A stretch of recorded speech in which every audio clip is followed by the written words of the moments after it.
Strategic கோல்ஸ்ல வந்து one of the things would be about Sir Creek as well. ஏன்னா இந்த இந்த இந்த இந்த நிலப்பரப்புன்றத இந்த இந்த நீர் பரப்பு அப்படின்னு சொல்லலாம். ஸோ இதுக்கு அடியில வந்து there set to be a lot of hydrocarbon deposits. அதுல வந்து உங்களுக்கு ஆயில் எக்ஸ்ப்ளோரேஷன் நடக்கலாம், கேஸ் எக்ஸ்ப்ளோரேஷன் நடக்கலாம். பட் இந்த சர்க்ரீட் லைன்றது பாத்தீங்கன்னா ரொம்ப நேரோவான ஸ்ட்ரெச் அண்ட் வந்து இது ஆல்மோஸ்ட் ஒரு மேஸ் மாதிரி தான் இருக்கும். ஸோ அந்த சர்க்ரீட் லைனோட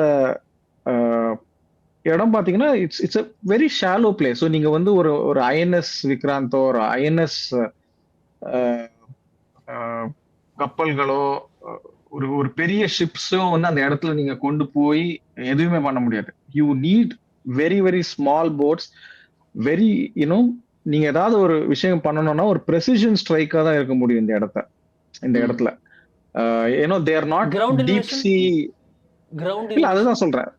ஸோ இல்ல சி கிரவுண்ட் இன்வேஷனை விட நீங்க இது இது ரொம்ப வருஷமாவே சர்ச்சைக்குரிய ஒரு இடமா தான் இருக்கு. இது இந்தியாவுக்கு சொந்தமா பாகிஸ்தானுக்கு சொந்தமா இது வந்து நிறைய நிறைய பார்டர் டிஸ்பியூட்ஸ் வந்து பேச்சுவார்த்தை மூலமாவோ டிப்ளமசி மூலமாவோ பல ஆண்டுகளுக்கு முன்னாடி வந்து நிறைய விஷயங்கள் வந்து சரி பண்ணியிருக்காங்க. பட் இந்த இடம் மட்டும் பாத்தீங்கன்னா இது இன்னும் ஒரு சர்ச்சைக்குரிய விஷயமாவே இருக்கு.